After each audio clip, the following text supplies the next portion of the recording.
ദേഷ്യം എല്ലാവർക്കും വരുന്നൊരു കാര്യമാണ് ദേഷ്യം അല്ലേ? മാനുഷികമാണ് ദേഷ്യം. ദേഷ്യം വേണം, നമുക്ക് വേണ്ടടുത്ത് ദേഷ്യം വേണം. എന്നാൽ പലരും പലപ്പോഴും ഈ ദേഷ്യം കൊണ്ട് കഷ്ടപ്പെടുന്നവരുണ്ട് അല്ലേ? ഈ ചെറിയ ഒരു നേരത്തെ ദേഷ്യമായിരിക്കാം ചിലപ്പം ജീവിതത്തിലെ വലിയൊരു പ്രശ്നത്തിന് സഹായകമാവുന്നത്, അല്ലെങ്കിൽ ഒരു വലിയ പ്രശ്നത്തിൽ എത്തിച്ചേരുന്നത്. അപ്പോൾ ഇന്നത്തെ വീഡിയോയിലൂടെ എങ്ങനെയാണ് ഈ ദേഷ്യത്തെ കൺട്രോൾ ചെയ്യാൻ പറ്റുക എന്നുള്ളത് നമുക്ക് കാണാം. ആദ്യം തന്നെ ഈ ദേഷ്യം നല്ലതാണോ ചീത്തതാണോ? ദേഷ്യം ഒരു നിലക്ക് നോക്കുമ്പോൾ അത് നല്ലതും കൂടെയാണ്. കാരണം അത് പ്രത്യേകം ഇപ്പോൾ നമുക്കൊരു സ്ത്രീ ഒരു ബസ്സിലോ എങ്ങാണ്ടോ പോകുമ്പോൾ ഒരു സ്ത്രീക്ക് ആരെങ്കിലും അവർ ഇങ്ങനെ വളരെ ഒബ്വിയസ് ആയിട്ട് നോക്കുകയാണെങ്കിൽ ആ സ്ത്രീ ഒന്നൊരു ദേഷ്യത്തോടെ ഒറ്റ നോട്ടം നോക്കിയാൽ മതി, പിന്നെ അയാൾക്ക് നോക്കാൻ ഒരു പേടിയുണ്ടാവും അല്ലേ? അവിടെ ദേഷ്യമാണ്, അവിടെ നോ എന്ന് പറഞ്ഞൊരു സാധനത്തിന് തടഞ്ഞു വെച്ചത് ആ ഒരു ദേഷ്യമാണ്. അല്ലെങ്കിൽ ഒരു കുട്ടി ഒരു തെറ്റ് ചെയ്യുമ്പോൾ മാതാവോ പിതാവോ വന്നിട്ട് വളരെ അത് ചെയ്യരുത് എന്ന് പറഞ്ഞ് ദേഷ്യത്തോടെ പറഞ്ഞു കഴിഞ്ഞാൽ പിന്നീട് ആ കുട്ടി ചെയ്യാനൊന്ന് ഭയക്കും അല്ലേ? അവിടെയും ദേഷ്യമാണ് സഹായകമാകുന്നത്. അപ്പോൾ ദേഷ്യത്തിനൊരു നല്ല വശമുണ്ട്, പക്ഷേ അതിനേക്കാൾ ഉപരി അതിൻ്റെ വശം കുറച്ചും കൂടെ ഒരു ചീത്ത വശമാണ് ദേഷ്യത്തിനുള്ളത്, നമ്മൾ കൺട്രോൾ ചെയ്യാൻ പഠിച്ചില്ലെങ്കിൽ. ഇതിനൊക്കെ മുന്നേ ദേഷ്യം എന്തുകൊണ്ടാണ്, ഇപ്പോൾ നമ്മളൊരു ബസ് മിസ്സായി കഴിഞ്ഞാൽ ദേഷ്യം പല വിധത്തിലാവട്ടെ.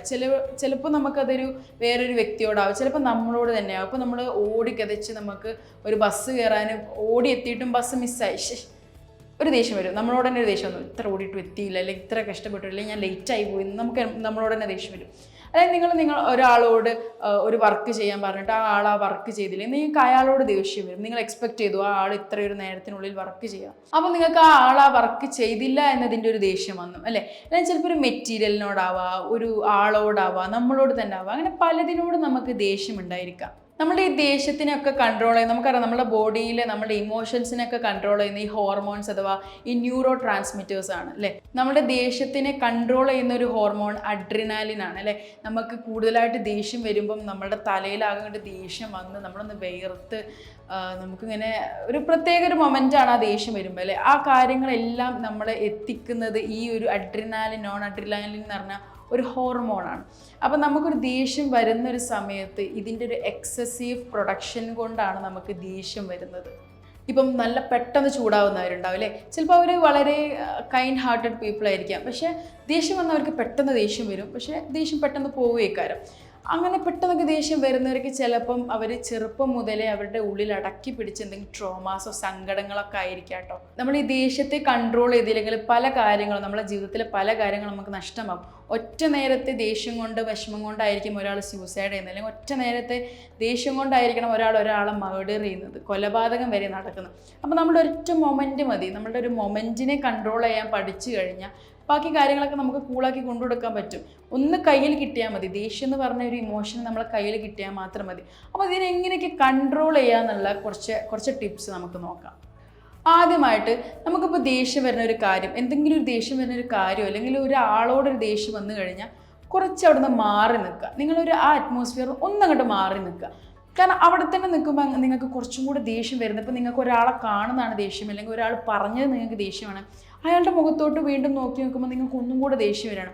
അതിന് പകരം കുറച്ചൊന്ന് മാറി നിന്ന് അവിടെ നിന്ന് മാറി നിൽക്കുമ്പം നിങ്ങളുടെ ആ ഒരു അറ്റ്മോസ്ഫിയർ അവിടെ നിന്ന് പോയി, അല്ലെങ്കിൽ ആ ഒരു വ്യക്തിയുടെ മുഖം നിങ്ങൾ കാണുന്നില്ല. അപ്പം നിങ്ങൾക്ക് ഭയങ്കര ദേഷ്യം വരുന്ന ആ ഒരു സമയത്ത് നിങ്ങളൊന്ന് മാറി നിൽക്കുക.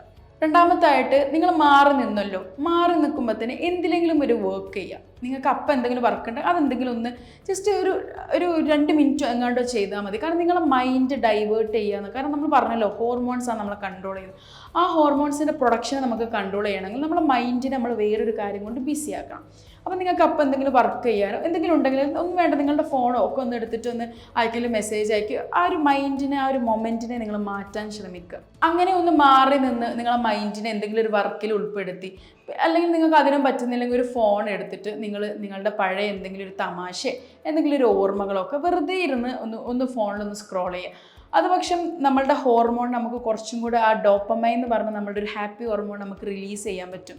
അപ്പം ഒരു സന്തോഷം, നമുക്ക് ചിരിക്കാനിടയാകുന്ന എന്തെങ്കിലും ഒരു ഫാക്ടർ അവിടെ നോക്കാൻ ശ്രമിക്കുക. ആ സമയത്ത് ഒരു 2 സെക്കൻഡ് മതി. ചിലപ്പോൾ നിങ്ങൾക്ക് ഇഷ്ടമുള്ള ആരെങ്കിലും കാണുക, അല്ലെങ്കിൽ ഇഷ്ടമുള്ള എന്തെങ്കിലും ചിരിക്കാനുള്ള എന്തെങ്കിലും ഒരു 2 സെക്കൻഡ് കണ്ടാൽ തന്നെ നമുക്ക് ആ ഹൈ ആയിട്ട് കയറി വന്ന ആ ദേഷ്യത്തിന് ചെറുതായിട്ട് നമുക്ക് കുറയ്ക്കാൻ പറ്റും. അപ്പം അങ്ങനെ കുറച്ചൊന്ന് മാറി നിന്ന് എന്തെങ്കിലും വർക്കിൽ ബിസിയായി, അല്ലെങ്കിൽ എന്തെങ്കിലും ഇഷ്ടമുള്ള എന്തെങ്കിലും ഒരു കാര്യത്തിലൊന്ന് ഇൻവോൾവ് ആവുക. പിന്നത്തെ ഒരു കാര്യമാണ് നിങ്ങൾ നോട്ട് ചെയ്ത് വെക്കുക, അല്ലെങ്കിൽ എന്തെങ്കിലും ഡയറി എഴുതുക. നിങ്ങൾ ലാസ്റ്റ് ഡേ ദേഷ്യപ്പെട്ടത് ഇതിനൊക്കെയാണ്, ഈ ദേഷ്യപ്പെട്ടത് കൊണ്ട് എനിക്ക് ഇങ്ങനെയൊക്കെ വന്നു, അങ്ങനെയുള്ള കാര്യങ്ങൾ നിങ്ങൾ നോട്ട് ചെയ്യുക. കാരണം പിന്നെ നിങ്ങൾ ദേഷ്യപ്പെടുമ്പോൾ നിങ്ങൾക്ക് എന്തൊക്കെ വരും എന്നുള്ളൊരു ഓൾറെഡി നിങ്ങളുടെ മനസ്സിൽ അത് പതിഞ്ഞിട്ടുണ്ടാകും. ഞാൻ ഇനിയും ഇവിടെ ദേഷ്യപ്പെട്ട എനിക്ക് ഇന്നലെ ഉണ്ടായ പോലത്തെ തന്നെ ഇവിടെ ഉണ്ടാകും എന്നുള്ളൊരു തോട്ട് നിങ്ങളെ മനസ്സിൽ വരും. അപ്പോൾ കഴിയുന്നതും ഒരു ഡയറിയോ അല്ലെങ്കിൽ എവിടെയെങ്കിലും ഒന്ന് കുറിച്ച് വെക്കുക, ഈ ഒരു കാര്യത്തിന് ഞാൻ ഇന്ന് ദേഷ്യപ്പെട്ടു, അതുകൊണ്ട് എനിക്ക് ഇങ്ങനെയൊക്കെ ഉണ്ടായി എന്നുള്ളൊരു കാര്യം നിങ്ങൾ കറക്റ്റായിട്ട് നോട്ട് ചെയ്യുക. പിന്നത്തെ ഒരു കാര്യമാണ് അഹംബോധം പാടില്ല. അല്ലെങ്കിൽ ഇപ്പം നമുക്കറിയാം, ഈ ചിലവർ പറയാറുണ്ട് എന്നോട് മാത്രമേ ദേഷ്യപ്പെടുള്ളൂ കേട്ടോ, ബാക്കിയുള്ളവരോടൊന്നും ദേഷ്യപ്പെടാറില്ല. എന്തുകൊണ്ടാണ് ഒരു വ്യക്തി ഒരാളോട് മാത്രം അപ്പം ദേഷ്യപ്പെടുന്നത്? കാരണം മേ ബി ആ ആൾക്കൊരു ഡൊമിനൻസി ഉണ്ട് അല്ലേ, എൻ്റേത് എന്നൊരു സ്വാതന്ത്ര്യമുണ്ട്. ആ സ്വാതന്ത്ര്യമാണ് ചിലവരോട് മാത്രം ദേഷ്യപ്പെടുക എന്നുള്ളൊരു തോന്നൽ വരുന്നത്. അല്ലെങ്കിൽ ചിലപ്പം ഉള്ളിലൊന്നും ഉണ്ടായിട്ടായിരിക്കില്ല, പക്ഷെ ആ സമയത്ത് ഭയങ്കര ദേഷ്യപ്പെടുന്നതാണെങ്കിൽ തോന്നിയത് വിളിച്ച് പറയുക, തോന്നിയത് ചെയ്യലായിരിക്കും. അപ്പം അങ്ങനെ എൻ്റേത് എന്നുള്ളൊരു ഡോമിനൻസി ഉണ്ടാവണം. സപ്പോസ് നിങ്ങളിപ്പോൾ നിങ്ങളുടെ വീട്ടിൽ നിങ്ങളെക്കാളും ഏജായ ഒരാളും നിങ്ങളെക്കാളും ഒരു കുഞ്ഞു കുട്ടിയുമുണ്ട്. അപ്പം നിങ്ങൾ എന്തെങ്കിലും ഒരു ഗ്ലാസ്, എന്തെങ്കിലും നിങ്ങൾക്ക് ഇഷ്ടപ്പെട്ട എന്തെങ്കിലും ഒരു ഗ്ലാസ് നിങ്ങൾ വാങ്ങി വീട്ടിൽ കൊണ്ടുവച്ചു. ആ കുട്ടിയുടെ കയ്യിൽ നിന്നാണ് അത് പൊട്ടി വീഴുന്നത്. നിങ്ങൾ നന്നായിട്ട് ചൂടാകും അല്ലേ, നിങ്ങൾ നന്നായിട്ട് പറയും എൻ്റെ പൈസ കൊടുത്ത് ഞാൻ വാങ്ങിയതാന്നൊക്കെ പറഞ്ഞിട്ട് നിങ്ങൾ നന്നായിട്ട് ആ കുട്ടിയോട് ദേഷ്യപ്പെടും. മറിച്ച് നിങ്ങളുടെ വീട്ടിലുള്ള പ്രായം ചെന്ന ഒരാളുടെ നിന്ന് പൊട്ടിപ്പോവുകയാണെങ്കിൽ നിങ്ങൾ വിചാരിക്കും ആ പ്രായമുള്ളതാണ്. നിങ്ങൾ ആ കുട്ടിയോട് പറഞ്ഞ പോലെ നിങ്ങൾക്ക് ആ പ്രായമുള്ള ആളോട് പറയാൻ പറ്റില്ല. അവിടെ നിങ്ങൾ ചിലപ്പോൾ പറയുന്ന കാര്യങ്ങളൊന്ന് കൺട്രോൾ ചെയ്യും. അപ്പോൾ അത് നിങ്ങൾക്ക് എന്തോ ഒരു ഡൊമിനൻസി ഉണ്ട് അവിടെ, ഒരു സ്വാതന്ത്ര്യം. കുട്ടിയോട് പറയാൻ പറ്റുന്നൊരു ഡൊമിനൻസിയും എന്നാൽ മുതിർന്നവരോട് പറയാൻ പറ്റില്ല. അപ്പോൾ ഒരു ഡൊമിനൻസി അവിടെ ക്രിയേറ്റ് ചെയ്യുന്നുണ്ട്, അല്ലെങ്കിൽ സ്വാതന്ത്ര്യം, എനിക്ക് പറയാം, എൻ്റെ താഴ്ന്നവരോട് എനിക്ക് പറയാം എന്നൊരു ഡൊമിനൻസി ഉണ്ട്. അപ്പോൾ അങ്ങനെ ഒരു ചിന്താഗതി നിങ്ങൾക്കുണ്ടെങ്കിൽ അത് മാറ്റിയെടുക്കുക. പിന്നെ ഒരു കാര്യമാണ്, ഈ മെൻ്റലി നമ്മൾ ബാലൻസ് ചെയ്യണമെങ്കിൽ നമുക്ക് ഒരുപാട് എക്സസൈസ് ഉണ്ട് അല്ലേ. നമ്മൾ പറയുന്ന പോലെ തന്നെ ഈ മെഡിറ്റേഷൻ ചെയ്യുക, അല്ലെങ്കിൽ ബ്രീത്തിങ് എക്സസൈസ് ചെയ്യുക, പ്രോപ്പറായിട്ട് ഫുഡ് കഴിക്കുക, പ്രോപ്പറായിട്ട് കിടന്നുറങ്ങുക.